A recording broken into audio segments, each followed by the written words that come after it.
नमस्कार, TV9 मराठीमध्ये आपल्या सगळ्यांचं स्वागत. मी निखिला. महत्त्वाची बातमी सिनेट निवडणुकी संदर्भात.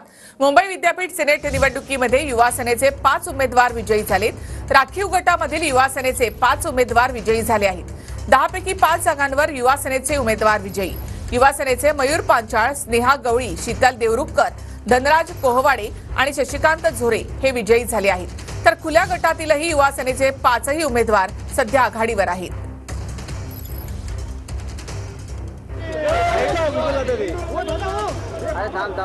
तर मुंबई सिनेट निवडणुकीचा निकाल आपण या ठिकाणी पाहतो. 10 पैकी 5 जागांवर युवा सेनेचा विजय झालाय.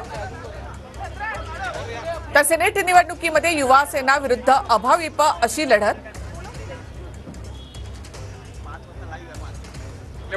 नेटवर्क काम करण्याची पद्धत चांगली आहे आणि बीजेपी पालघर जिल्हा सोडलं तर त्यांना मला वाटतं वाड्यामधून त्यांना वोट मिळाले. बाकी इतर ठिकाणी त्यांना जास्त काही वोट मिळालेलं नाही. बाकीचे जे उमेदवार राहिले त्यांची कधीपर्यंत अधिकृत घोषणा होऊ शकते आणि कसा त्यांना त्यांच्या मतदानाविषयी काय माहिती आहे? आता कन्व्होकेशन हॉलमध्ये सध्या मतमोजणी चालू आहे.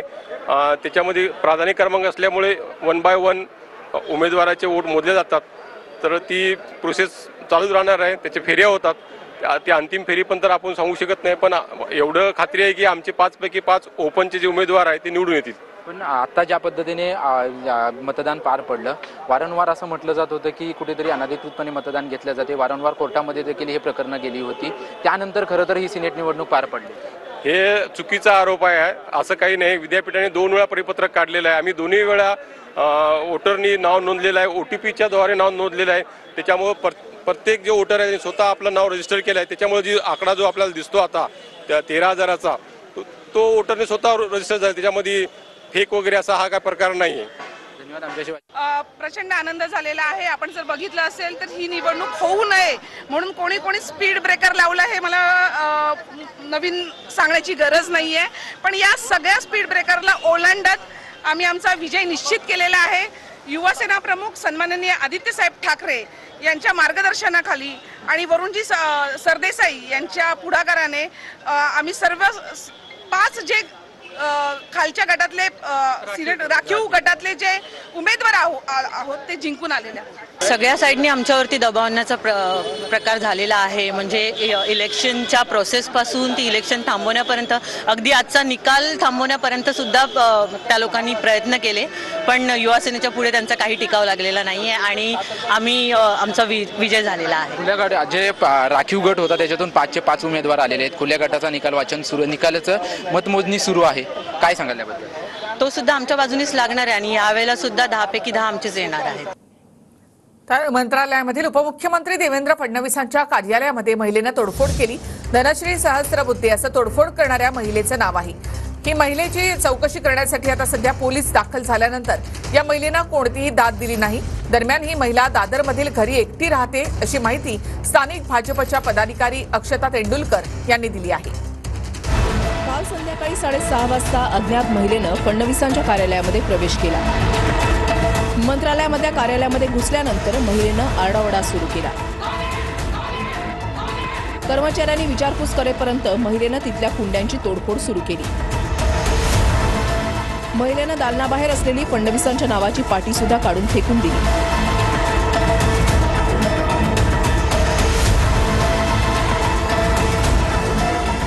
बोलवा त्यांना असं म्हणत ही महिला दालनाबाहेर ओरडत होती.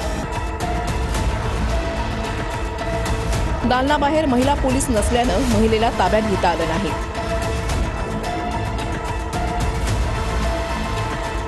अज्ञात महिलेविरोधात उपमुख्यमंत्री कार्यालयाकडून तक्रार दाखल करण्यात आली आहे. रात्रीपासूनच अज्ञात महिलेचा पोलिसांकडून शोध सुरू आहे.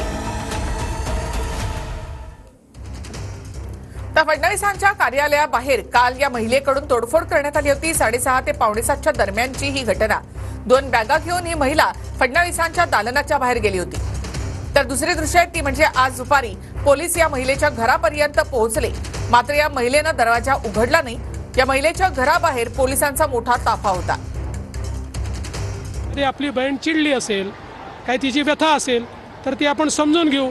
कोणी जाणीवपूर्वक पाठवलं असेल तर ते देखील समजून घेऊ. काही त्याच्या मागे वेगळं असेल तेही समजून घेऊ. जे काय असेल आत्ता माझं म्हणणं एवढंच आहे की ही जी कुठली महिला आली होती या महिलेची व्यथा आम्ही समजून, कधी लोक त्या ठिकाणी रोष प्रगट करतात याचा अर्थ ते काय आपले विरोधक आहे असं नाही आहे.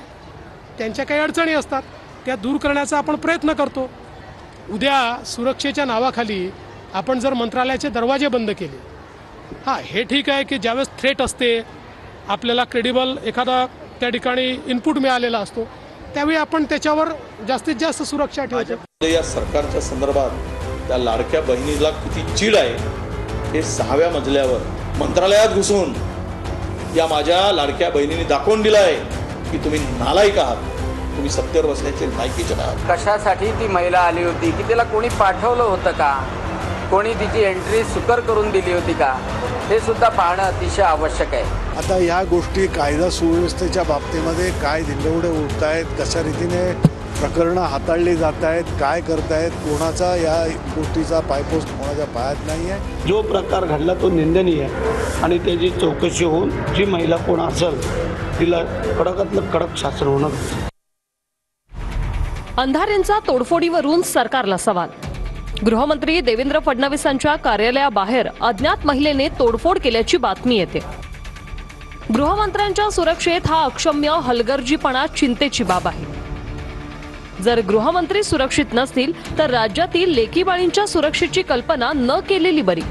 सुषमा अंधारे, शिवसेना, ठाकरे गट.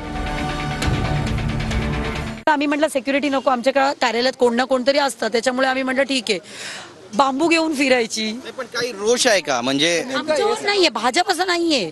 आता सलमान खान बरोबर तिला लग्न करायचे, सारखं तिचं असतं आले की मला सलमान खानकडे घेऊन जा वगैरे. आता मी काय बोलू या गोष्टीला.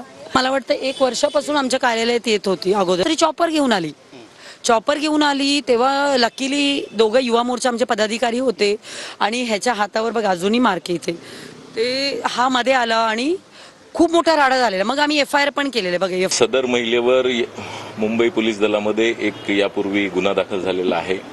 त्या गुन्ह्यामध्ये जेव्हा माननीय न्यायालयापुढे पोलिसांतर्फे एक रिपोर्ट सुद्धा सादर केला होता की ही महिला तिचं मानसिक संतुलन बिघडलेलं असून तिचा स्वतःसाठी आणि इतरांना सुद्धा ती धोका आहे. ती कशी आतमध्ये आली याबाबत जो जिथे लॅप्स झालेला आहे त्या संदर्भाने योग्य ती कारवाई जी आहे आमच्याकडून करण्यात येणार आहे. तर पोलिसांनी आतताईपणा करू नये, महिला जीवाचं बरं वाईट करेल असं देशपांडे यांनी म्हटलंय. सदर महिला मनसेच्या शाखेतही आल्या होत्या असं संदीप देशपांडेंनी म्हटलंय. पोलीस तक्रार घेत नाहीत आणि म्हणून त्या आल्या होत्या असं संदीप देशपांडे यांनी म्हटलंय.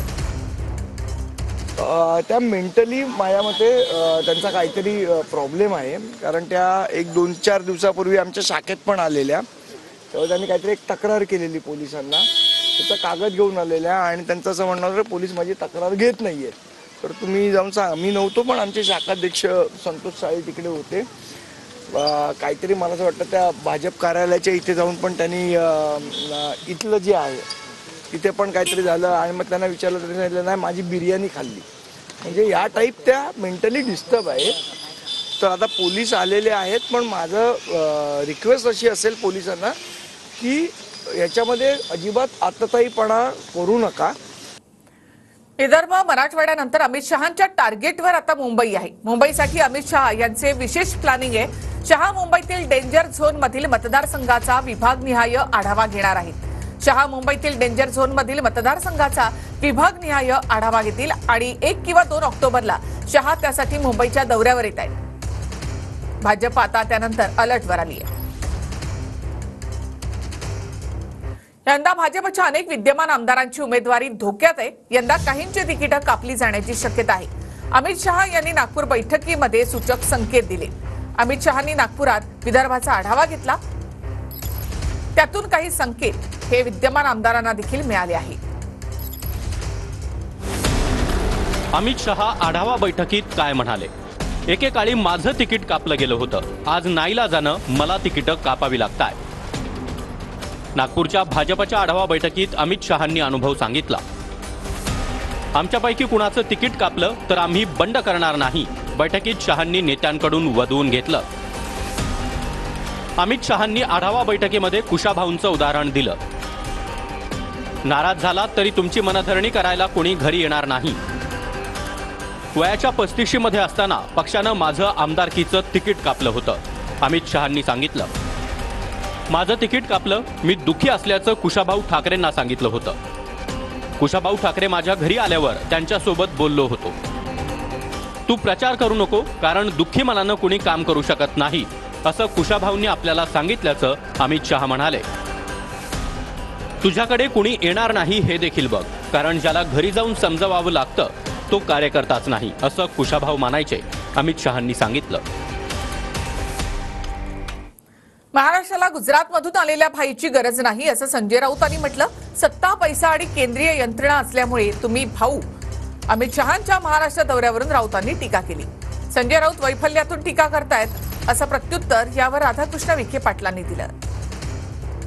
महाराष्ट्राला दादाभाईंची गरज नाही, बरं का, आणि गुजरातमधून आलेल्या गांडाभाईंची तर अजिबात गरज नाही. तुमच्या हातात सत्ता आहे, पैसा आहे, केंद्रीय यंत्रणा आहे, म्हणून तुम्ही भाई. ही सगळी आयुध गळून पडल्यावर तेव्हा भाईगिरी करा आमच्याशी. राज्यामध्ये कोणत्याही परिस्थितीमध्ये कितीही प्रयत्न केले, अमित शहा यांनी महाराष्ट्रात तंबू ठोकले स्वतःचे औरंगजेबाप्रमाणे, तरी भारतीय जनता पक्ष आणि त्यांचे लोक विजयी होणार नाही. मला वाटतं काय आहे की दुर्दैव असं आहे महाराष्ट्राचं, आपल्या संस्कृतीला हे संजय राऊतांचे जे वक्तव्य ते न शोभणार आहे. राजकारणात विरोध असतो, एकामेकावर टीका टिप्पणी करतो, आपण विरोध करतो, पण मला वाटतं हे वैफल्यातून होणारी टीका आहे. त्यामुळे त्यांच्याकडे लक्ष द्यायचं कारण नाही आहे. जो आता तंबू ठोकण्याचं यांना जे दुःख वाटतं, हा उद्याचा तंबूचा बांबू त्यांच्यामध्ये गेल्यानंतर त्यांना कळेल की भाजपची ताकद काय आणि सरकारची ताकद काय.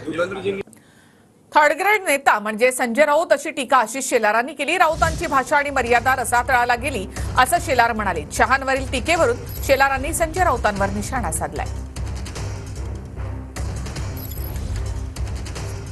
भाषा आणि मर्यादा या दोन्ही रसातळास गेलेला, या राज्याच्या संस्कृतीला काळीमा फासणारा थर्ड ग्रेड नेता म्हणजे संजय राऊत आहे. ते जर अमित भाईंवर यांच्यावर खालच्या स्तरावर जाऊन बोलणार असतील तर त्यांच्याच नातेवाईकाने असलेल्या एका महिलेने संजय राऊत यांनी केलेल्या अन्यायानंतर त्यांच्याबद्दल उल्लेख केलेले शब्द सार्वजनिकरित्या आम्हाला मांडावे लागतील. आमची ती संस्कृती नाही म्हणून ते आम्ही मांडत नाही. भाजप नेते निलेश राणेंकडून विधानसभा लढण्याचे संकेत देण्यात आले. निलेश राणे यावेळी 100% विधानसभेत जाणार. पत्रकारांनी विचारलेल्या प्रश्नावर निलेश राणे यांनी असं वक्तव्य केलं आहे. तुम्ही 4 प्रश्न विचारले, मी दुसरा प्रश्न फक्त निवडला. निलेश राणे या वेळेला विधानसभेत असणार. पण कुठून दिसणार सर? मी बोललो ना, मी दुसऱ्या प्रश्नाचं मी उत्तर दिलं. विधानसभा जे आमचे नेते ठरवतील तिथून लढवणार, पण 100% यावेळेला विधानसभेत जाणार निलेश राणे. आता ब्रेक नंतर एक महत्त्वाची बातमी. नागपुरातील ब्राऊनफील्ड विमानतळाचा मार्ग मोकळा झालाय.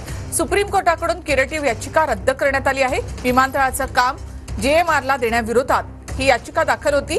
फडणवीस मुख्यमंत्री असताना सुरू केलेला महत्वाकांक्षी असा हा प्रकल्प आता फडणवीसांकडूनच या प्रकल्पाचं नियोजन करण्यात आलं होतं.